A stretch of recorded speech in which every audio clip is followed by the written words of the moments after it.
BJP का नाम लो। पूरी रात भर जो है दोनों बाप और बेटा ये सोच के सोते थे मुख्यमंत्री बनेंगे मुख्यमंत्री बनेंगे। लेकिन वो मुख्यमंत्री की कुर्सी जो है वो रातों रात जब खिसक गई तो हालात तो बुरे होंगे। तो ये कांग्रेस के तो ये नेता जो हैं जो सोकॉल्ड नेता है अपने आप को मानते हैं, उनके ऊपर तो इतने बड़े बड़े आरोप लगे हुए हैं भ्रष्टाचार के। कोई जेल जा रहा है, कोई जेल चल रहे हैं। तो यही काम सारा का सारा इन्होंने करा है। और चुनाव के टाइम जो इनके लोग जो लड़ रहे थे इलेक्शन, जो प्रत्याशी थे, उन्होंने खुलेआम ये बात कही कि पहले तो अपना घर भरेंगे, फिर रिश्तेदारों का भरेंगे, फिर भाई तीसरे का देखी जाएगी। ये खुशी आई है, बहुत कार्यकर्ताओं ने मेहनत करी।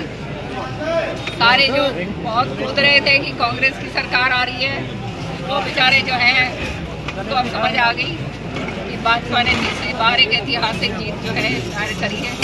तो निश्चित तौर पे जो है अब कार्यकर्ताओं की अपेक्षाएं हैं और उनकी जो है चेहरे खिले हुए हैं और काम करने के लिए आए हैं। हम साजिले काम हमने सबके करने हैं और भाई हमारे साथ हमारे कलम से श्रुति की हो या मेरी, कोई भी भला किसी का हो सकता है, तो उसमें हम कभी भी संकोच नहीं करते। कांग्रेस पार्टी अभी नेता प्रतिपक्ष का चुनाव नहीं कर पाई, इसके बारे में आपका क्या कहना है?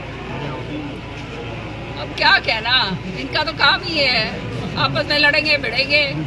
ये शुक्र मचाओ कि एक दूसरे का भी जो है दूसरे काम शुरू नहीं हुए, नहीं तो यहाँ पे वो हालात भी आ चुके हैं, सारी जनता जानती है। बीजेपी का नाम लो। पूरी रात भर जो है दोनों बाप और बेटा ये सोच के सोते थे मुख्यमंत्री बनेंगे मुख्यमंत्री बनेंगे।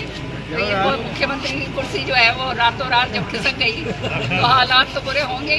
तीसरी बार रिकॉर्ड इस बार जो है बीजेपी की सरकार बनी है, वजह क्या मानते हैं आप? क्या रही कि प्रदेश की जनता जो है वो बीजेपी को तीसरी बार भी चुनने के लिए एक किस्म से अलग तरह के मूड में थी, जबकि सारे जो अलग अलग सर्वे थे वो बिल्कुल विपरीत दिखा रहे थे। सर्वे जो होते हैं ना, कभी सर्वे को माना ना करो, क्योंकि सर्वे तो एक हाथ से पूछ लेंगे, असली बात क्या है क्या हो रहा है धरातल पे वो सर्वे वालों को नहीं पता चलता। इसलिए जो है जनता गुमराह हो जाती है। शुरू से मैं तो आपको कहती आई थी कि तीसरी बार भी सरकार भाजपा बनाएगी और पूरे पूर्ण बहुमत से बनाएगी। मैंने हमेशा आपने देखा होगा ये हर एक बार ये बात कही और इसलिए भाजपा की सरकार आई है, क्योंकि ईमानदारी की सरकार है। कोई खर्ची ना पर्ची, गांव-गांव के अंदर बच्चे लगे हैं। मैडम किरण चौधरी जैसी ईमानदार है और खर्ची ना पर्ची, गांव-गांव के अंदर बच्चे जो कभी सोच नहीं सकते थे वो नौकरी लगे। कोई क्षेत्रवाद वाली बात नहीं है यहाँ पर, सारे क्षेत्र बराबर हैं। मुख्यमंत्री जी जो हैं सबका बराबर का जो है हिस्सा देंगे और ऐसा मुख्यमंत्री मिला है जो कहते हैं सबसे मिलनसार हैं, सारा काम अपना करते हैं। उसके साथ साथ कोई भ्रष्टाचारी वाली बात नहीं है। नहीं तो ये कांग्रेस के तो ये नेता जो हैं जो सोकॉल्ड नेता हैं अपने आप को मानते हैं, उनके ऊपर तो इतने बड़े बड़े आरोप लगे हुए हैं भ्रष्टाचार के। कोई जेल जा रहा है, कोई जेल चल रहे हैं। तो यही काम सारा का सारा इन्होंने करा। क्षेत्रवाद इतना ज़बरदस्त करा कि जिसका नतीजा ये हुआ कि लोग समझ गए। और चुनाव के टाइम जो इनके लोग जो लड़ रहे थे इलेक्शन, जो प्रत्याशी थे, उन्होंने खुलेआम ये बात कही कि पहले तो अपना घर भरेंगे, फिर रिश्तेदारों का भरेंगे, फिर भाई तीसरे का देखी जाएगी। तो फिर लोगों की समझ आ गई कि भैया तो अपना घर भरन का तरह है, समझ रहे हो ना। तो भाई इसलिए तो इन्हें पार करो।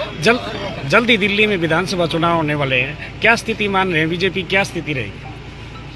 देखो, दिल्ली के अंदर भी सरकार बीजेपी बनाएगी, पूर्ण बहुमत से बनाएगी। दिल्ली की राजनीति में मैं तो बहुत साल सक्रिय, 15 साल सक्रिय रही हूँ वहाँ पर। मैं स्पीकर, डिप्टी स्पीकर भी रही हूँ।